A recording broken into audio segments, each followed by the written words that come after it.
that Canadians are treated fairly. Thank you.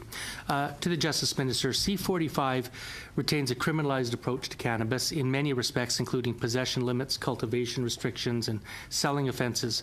Now, the Canadian Association of Chiefs of Police told this committee that, and I quote, "We know that there was in 2016 16 or 17,000 charges for simple possession of marijuana." There were actually more than that. But those will be replaced with ticketing. They'll be replaced with nuisance calls. They'll be replaced if, unfortunately, we go forward with personal grows, us having to manage those grow operations, which, of course, will be very time-consuming, and an onerous process for our officers who will then have to seize the plants, take them back to a police department or facility to store them. This is not to mention the new enforcement provisions around cannabis-impaired driving. We don't see this in any sort of time saving for our staff. Now, one of the purposes of the Act in Section 7 is to reduce the burden on the criminal justice system.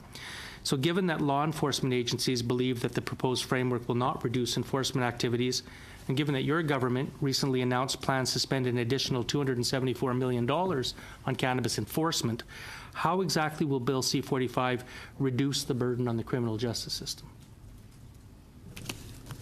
Well, thanks for the question. And I mean, in Section 7 of the Act, yes, we're looking to, one of the purposes to reduce the burden on the criminal justice system.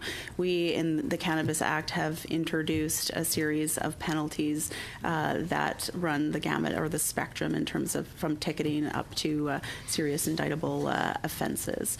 And I recognize what you're saying the police officers have said.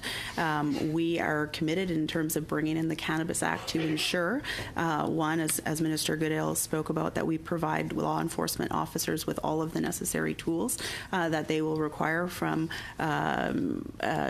drug-impaired driving to other measures, to ensure that they can do their jobs appropriately.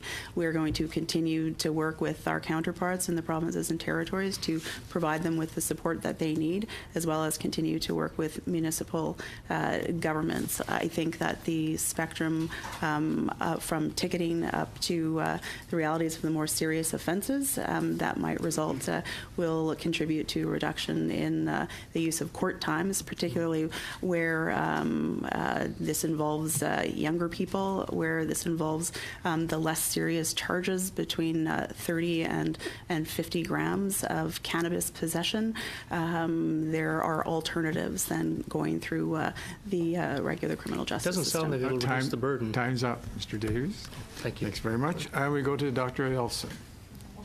Thank you, ministers, all, for